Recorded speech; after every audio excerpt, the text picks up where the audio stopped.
What is going on, everybody? Been a diehard Pistons fan since '03 and starting to get cautiously optimistic about this Pistons team.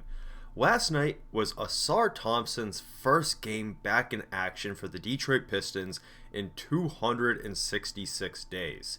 We're going to go through and talk about what we think he can bring to the table coming back onto this roster, talk about whose minutes we think that he can take, and everything else in between regarding Ausar Thompson's return to this team, because it's a big deal and it's been a long time coming.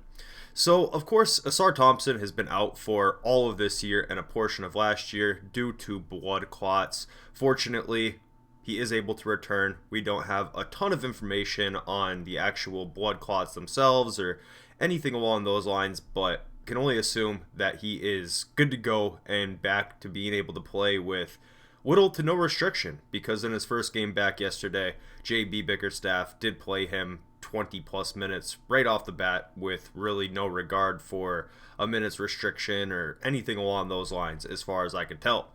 So I want to talk about what Ausar Thompson can bring to this team and exactly how that will impact the Pistons, who are off to a relatively good start at 8-11. So the first thing that's obvious is going to be his defensive ability. If you guys are the most casual Pistons watcher in the world, you already know that Ausar Thompson is a lockdown perimeter defender. In his rookie year, he often took on the toughest assignments from the other team's perimeter players, often guarding the main initiator from the other team or the main scorer from the other team, and he is as good as anybody on our roster at doing that and has potential to be as good as anybody in the league at doing that. He has the athletic tools to match up with almost anybody, positions 1 through 4. He's fast enough to keep up with guards. He's got a big enough frame to keep up with most of the wings. So, all in all, I think that that's the easy part of discussing Ausar and what he can bring to our team. Point of attack defense, he is our best option at providing that and has a super high ceiling on what he could be in that type of role in the NBA. So, not worried about that, and that's pretty obvious. Two other things that I think that he will bring to the table that I think will be beneficial for the Pistons. The first one will be the additional and supplementary playmaking, and I think that that's probably one of the more underrated parts of his game. Ausar's basketball IQ allows for him to be a really good secondary playmaker. I don't think there's ever a real world where he will be a full-time point guard in the NBA.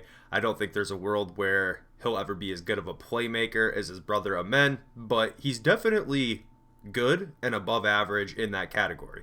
Last year he averaged 2 assists per game, but I don't think that does justice in really saying the type of playmaker he actually is. Just in his first game back last night, there was 2 playmaking possessions from Ausar that led to assists that really impressed me. One of which is when he just used his pure athleticism to get into the paint and kick the ball out, put it right on the numbers for an open 3. And the second one was a transition play where he made a pass up the court when it wasn't exactly super clear that it was there. I know that watching from my angle, from sitting on the couch, I did not see the guy who he ended up throwing it to. I believe it was Stu, who was kind of in between 2 defenders, and Ausar just placed it perfectly right between the gap and found the open guy. So I think that Ausar is a playmaker. Not really sure what the ceiling is there, but I think that he has a lot more playmaking chops than he probably gets credit for, and I think that that's something that the Pistons can really use, considering that, of course, we've had our fair share of turnovers this year and a lack of a backup point guard. Cade as a point guard has got his pros and cons, so just kind of a unique situation for Ausar to be able to potentially shine as a secondary playmaker. And the third thing that I think that he'll bring to the table that will be appreciated is going to be his rebounding. Last year, he averaged 6.5 rebounds per game, which is absolutely incredible for a wing that wasn't getting 40 minutes a night. I mean, considering the minutes that he played, the fact that he was a wing and a rookie, 6.5 rebounds per game was just phenomenal last season. His athleticism, nose for the ball, basketball IQ just allows for him to be a way better rebounder than you would ever anticipate from a wing rookie at that point in time and going forward. And really looking forward to what he can do in that department, because even though we have Jalen Duren, who is a good rebounder, even though we have guys like Cade and Ivey, who are good rebounders for their position, there has been games like last night against the Raptors, or a little bit earlier in the year against the Rockets when Jalen Duren has been out, where kind of the story of the game was the Pistons getting killed on the boards. So excited for what he can do on the rebounding side of things, because I think that he has potential to be one of the best wing rebounders in the league. And I think that he's already in the top percentile in that category for his position. So to kind of move into whose minutes do we think he is going to take, the first thing I kind of want to say about that, I position the question that way because there's no question that he's going to be in the rotation and in the lineup. I think as of right now, he's going to continue to come off the bench in the short term, and I think that the minutes he's probably going to take are going to come from either Ron Holland or Simone Fontecchio, and I think we already kind of saw that play out a bit last night. Wendell Moore had been getting minutes a little bit as Tim Hardaway Jr. was missing time, and then even once Tim got back in the lineup, Wendell Moore was still getting a few minutes. Cade being out found a little opportunity there. I think that with the Pistons' fully healthy lineup, if everybody's playing, Wendell Moore is completely out of the rotation. And I think that Holland and Simone will continue to get minutes. Definitely Simone. And Holland might kind of get phased down or phased out a little bit. But I think that's just the reality of where things are at right now for the Pistons wings. Because I think that Ausar just brings so many things to the table that we just talked about, that he has to play one way or the other. And those guys will probably be the casualties. I think that Holland is probably the easiest person to envision kind of losing those minutes besides Wendell Moore, because I think that's already a ship that has been sailed unless someone else gets hurt.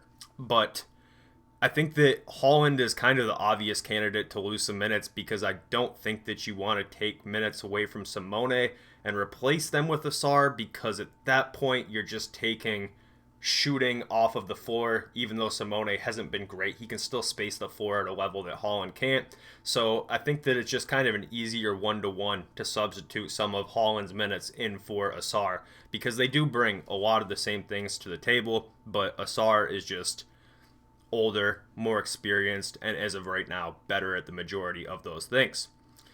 So outside of that, I think that the important thing to note is injuries do happen in today's NBA. The Pistons and every other team in the league is pretty quick to give guys nights off and things along those lines. So I'm sure we'll see more Wendell Moore minutes in the future due to that. I'm sure we'll see Holland minutes increase at certain points throughout the year due to that as well. Don't want to get anyone thinking that those guys are just going to never be seen again. But let me know what you guys think, because I'm really excited to have Ausar back in the lineup. I think that he's such a unique player that it makes him really interesting and fun to watch. And I'm looking forward to seeing what he can do for the remainder of the year, because I think that the ceiling is so high for him. We didn't even get into the jump shooting. We'll wait to talk about that until we have some more results in that category for this year. Catch up with you guys soon.